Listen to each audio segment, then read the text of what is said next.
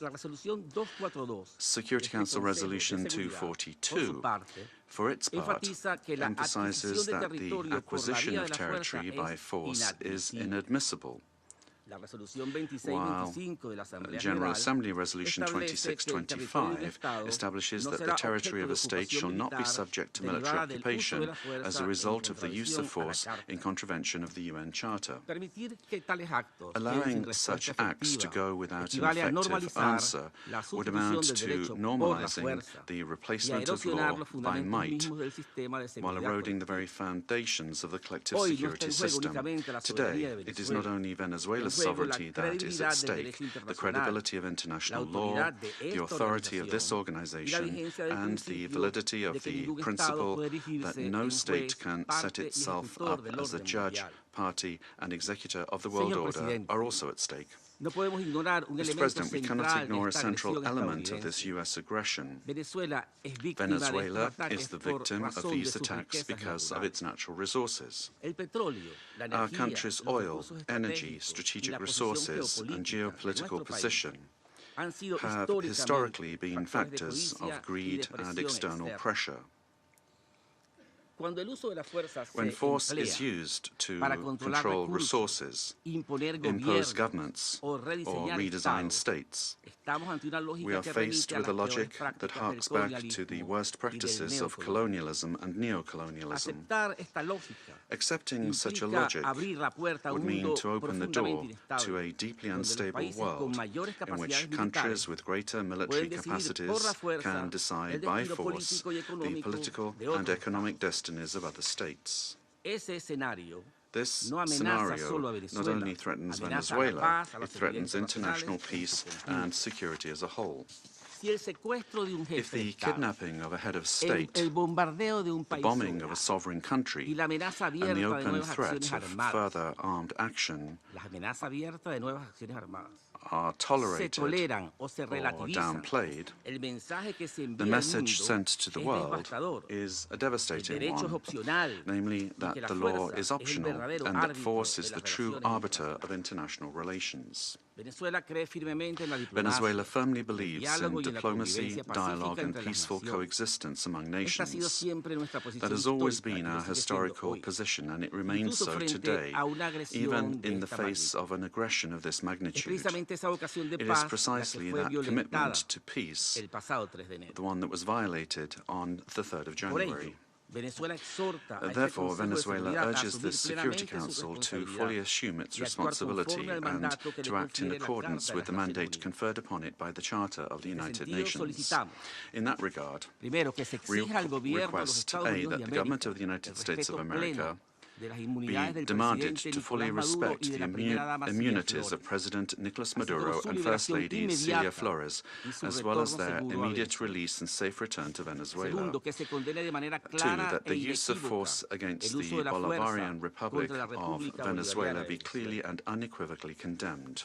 Thirdly, that the principle of non-acquisition of territory or resources by force be reaffirmed. And 4, that measures aimed at de-escalation, the protection of the civilian population, and the restoration of international law be adopted.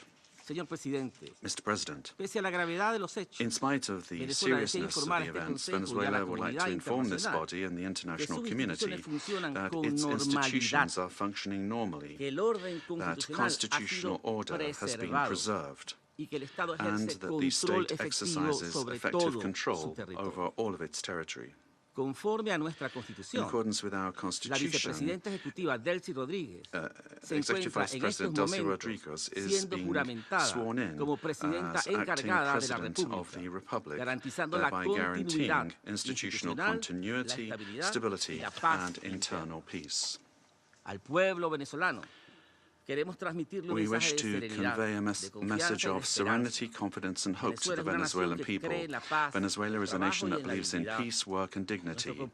Our commitment is to diplomacy and law, and the law is firm and unwavering.